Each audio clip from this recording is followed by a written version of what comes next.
Okay, hi guys, and we're here waiting. Nandito kami sa UP Diliman and waiting for the tournament or game ng aking anak. I think they're next in the field number 4. Field number 5. Okay, so supposed to be dito kami para mag-jogging ako, and I end up sitting down and eating everything that is being offered to us for free. So goodbye to my jogging, and the coffee is free too, but there's so much line, no? So anyway, it's nice and fun to be in the Philippines again, and having events like this make me feel sulit na bumalik. It's hot, and again so much free stuff from the sponsors of this tournament organized by Atletico Diliman. Alright, rock on! One more. Okay, hi guys! Eto, I'm Irene Jocno Bernardo, and I'm here sa Atletico Diliman Gatorade Football Tournament. Okay, and sobrang cute. I cannot resist myself but coming here kasi look at this, oh. Napaka-cute ng mga kids. This is, I think it's 4 under or 5 under. And they're playing football as young as they are. And as you can see, yeah, very cute, very cute. So, sa New York, of course, o sa ibang bansa, wala akong nakitang ganito. Pero only in the Philippines that you can see these cute babies, no, playing football as young as now. And there's so many food that is available to buy at a very, very short, or cheap. Napakamura, 5 piso, 10 piso. Okay, Toy Kingdom is here sponsoring also, and so many hanggang doon, ano, doon sa area na yun. I'm inviting everybody na summer pa naman, 3 weeks to go before pasukan, pwede pa silang maglaro dito sa UP, and they can inquire ka Atletico Diliman. Hindi ko alam paano makontak sila, but I think you can find them in FB, no? And I have lots of fun. It's sulit to come back in the Philippines sa mga ganitong event. And, as a parent, no, there are so many activities that you can do with your children. Hindi lang naman computer ang pinag-uusapan natin. We are also talking about things na physical or something that will give them involvement, and you as a parents having bonding time with them. And look at it, oh, so cute! Grabe, nakakatuwa! Woo! Goal! So I mean, guys, this is so cute, no? I want to find the coach. Hold on. I'll look for the coach. Okay, hold on. Organizer. Okay, daming tao. Coach! Interviewin kita, halika! Maingay dyan eh! Interviewin kita.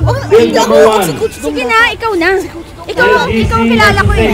Patayin ko ago niyan. Mainit daw, lipat kami. And ang ingay lang dito, lalakasan natin yung boses natin, ano? Coach Joey, the event today is not just for the tournament, di ba? Yes, it's for what? Well, basically, we've been doing this on a yearly basis, but this time, since Sunken Garden has been our home for the last 10 years. 10 years, yeah, yes. We decided to make the tournament here. At the same time, help the UP rehabilitate Sunken Garden. Yes. This field is actually open for everybody. Yes, it's a public field. And this is our way of giving back to the field that we've been our home for like 10 years. 10 years, yes. So many kids was developed here in this Sunken Garden, and yung maraming mga taga-UP, kung taga-UP ka, at saka kung dito ka na nag-college sa UP, no? It's time to help UP right now to rehabilitate Sunken Garden, di ba? Well, anyway, Sunken Garden is not really just for football, so maraming naglalaro yes. dito. So, in fact, maraming nag-jogging, nagbabiking, nag-aqua-rappelling pa nga yata, and there was a time that merong airsoft dito. At the same time, it's one way also of telling the kids that go out there, play football, or play anything. Could be frisbee, or baseball. Frisbee, soccer, actually may nagsisoftball, may nag-aerobics, ang dami kung ano-ano nangyayari dito sa UP, and like what I've said, it's very fun in the Philippines, so, diba? And I like to thank Coach Joey right now.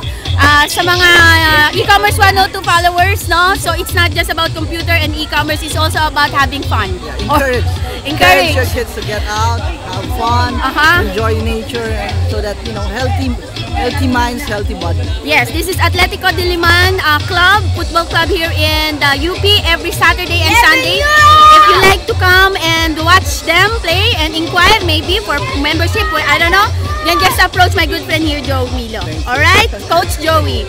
Thank you, pare. Thank you. That's it, my friends. Let's go around and see what's in store here sa tournament na to. And again, the tournament is sponsored by or is produced by Atletico Diliman, and the event is dedicated, the proceeds is dedicated for the rehabilitation of Sunken Garden. So, ang daming food. So, goodbye to my jogging, and then just have some fun with street food here in UP.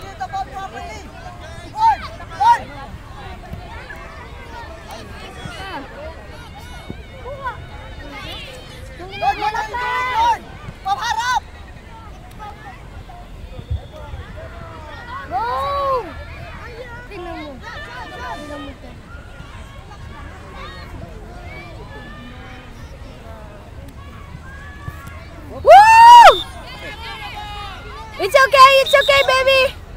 It's okay. Uh-oh, he's hurt. No. Hey, Gis! Stop! Go. Come here, anak. Wawa. Water. Water, baby. What's up? I will.